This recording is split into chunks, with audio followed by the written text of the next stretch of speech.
Hello, this is Glenda Cleveland. Can you send an officer to the Oxford Apartments? Somebody is either being hurt or killed. What do you want me to do, Miss Cleveland? Your job.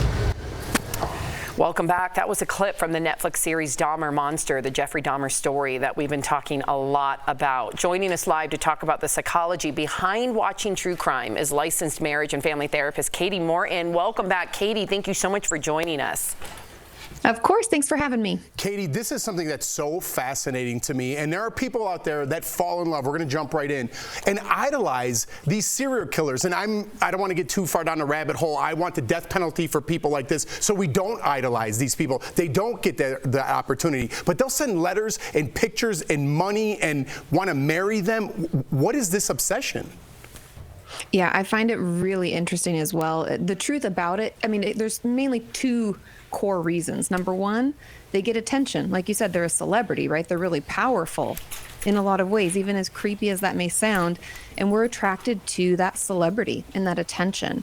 And then the second most common reason is honestly probably the way we were brought up, wanting to fix someone or, you know, be the person that makes them better. We can like people who are, I know this is a bad term, but broken. And some people like to get in relationships with those types of people. Right, fascinating is the right word. Yeah. Disturbing. Okay, so Kati, we spoke a lot about the family members of Dahmer victims when the series was released. I can't even imagine what they must have gone through and been re-traumatized. We also got some viewers saying that by accidentally hearing about it, it re-traumatized and re-triggered them from violent crime. So what are those individuals going through, and what are the family members going through? I think it depends on the person. It depends on where they are in their process, you know, where they are in the healing of trauma. If we haven't fully processed it or we're still affected by it, then it's going to be incredibly triggering and possibly re-traumatizing, like those people who said, oh, it reminds me of my past, right? That can be really hurtful. And I would encourage those people to avoid the show if possible. But there might be a subset of people who are looking for some information or some fact that we didn't think about, or just something to give them closure.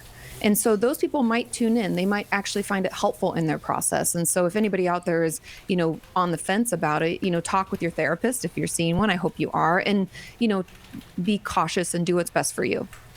So, Kati, why are these true crime shows and podcasts so addicting to people? Especially, it seems to be addicting to women in particular. Yeah, I'm one of those people too. I have to be honest. I love Law & Order SVU. Any crime show that's out there, I have watched it. The truth is that our nervous system is wired to seek out threat in our environment. It's always looking. It's adaptive, right? It keeps us alive. And so when we watch these shows, in a way, we're understanding a potential threat, right? Someone could break into my home, or someone could, you know, I don't know, mug me on the street. We know those threats are out there. And so by watching this, we get to know more about it. And the good thing, if you're a Law & Order SVU fan like I am, Olivia Benson and Stabler, they catch the bad guy. And then we're like, yay, I feel better, right? That threat is almost somewhat neutralized because I understand it and I can manage it, and I see the bad guys get caught. And I find women tend to be more in that bucket because, unfortunately, we're more at risk.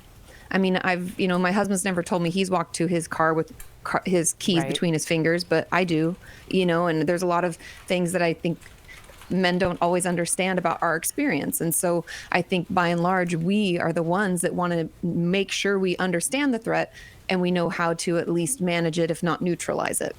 Okay, quick question here because we only have 30 seconds left, but I really want to know, you said that you're consuming a lot of true crime, but that has to have some effect on you. So what effect does taking in a lot of true crime have on the individual?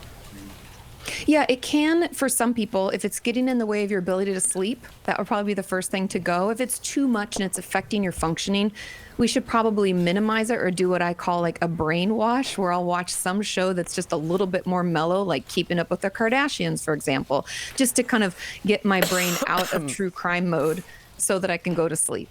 Great advice. Kati, we always appreciate you. Thank you so much for joining us on DBL. And to our viewers, make sure to follow Kati's YouTube channel, which you can find just by searching Kati Morton. We'll be right back. Thanks, Kati.